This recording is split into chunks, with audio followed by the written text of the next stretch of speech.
Hello दोस्तों, नमस्कार। मैं निशा अपने यूट्यूब चैनल पर आप सभी का स्वागत करती हूँ और सुनाने जा रही हूँ सोहर गीत। क्योंकि ज्योतिया सामने आ गई है तो हम सोचे 2-4 वीडियो बना दे सोहर गीत ही। और आप लोग भरपूर सपोर्ट करिएगा और प्यार दीजिएगा। और हमारा सोहर गीत आप लोग कैसा लगा कमेंट में ज़रूर बताइएगा।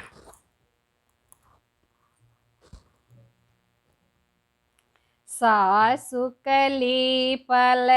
पोतल काड़ानी हो ननदी रेरी मारई हो ननद रेरी मारई हो मोरी बहिनी भयने के चटकनी चलावानी हो बजनिया कहवा वही हो बजनिया कहवा न हो मोरी बहिनी भयने के चटकन चलावानी हो बजनिया कहवा हो बजनिया कहवा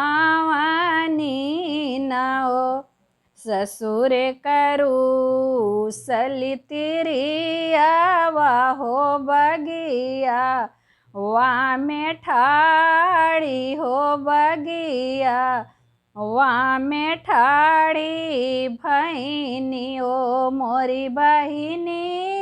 बगिए में निकरे बन बगिनी आहो हमाही डांसी लेती हो हमाही डांसी लेती हो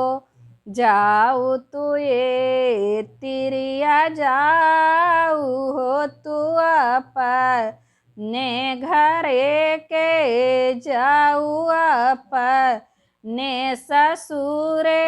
घरे हो मोरी तिरिया तू हरी मसुइया हम खाबई हो हम हूँ हो बाजिन हो हम हूँ हो बाजिनी हो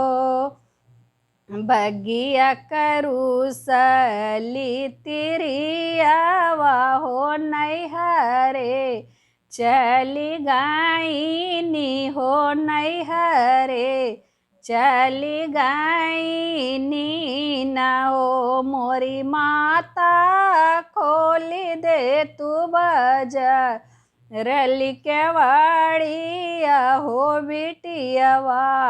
तू हरिया वही हो बिटियावा तू हरिया वही हो जाऊ तू ये बेटी घरे जाऊ आपा ने ससुरे घरे आपा ने ससुरे घरे हो मोरी बेटी हमारी दुआरिया तू ही डकाबू हो पतोहिया हमारी बाजिन हुई है पतोहिया हमारी बाजिन हुई है वो नैहरे करू सलितिरियावा हो गंगा जी तीरे ठाड़ी हो गंगा जी तीरे ठाड़ी भैनी हो मोरी गंगा दना दे तू अपनी लहरिया हो डुबुकी मारी जाइत हो डूबिया मारी जाइत हो कौन संकट तुहरे पाड़ा नहीं होए तनी जुनिया आवा होए तनी जुनिया आवलू मोरी तिरिया कवन संकट तुहरे पड़न हो डूबिया मरी जाबू हो डूबिया मरी जाबी हो।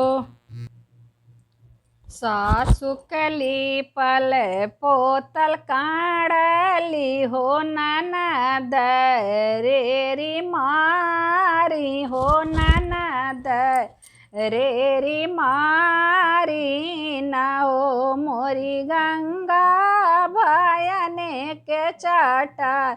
कन चलावली हो बजनिया कहवाली हो बजनिया कहवाइलो।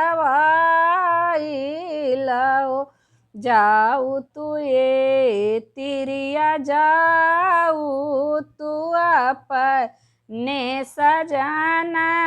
घर अवरो ससुरु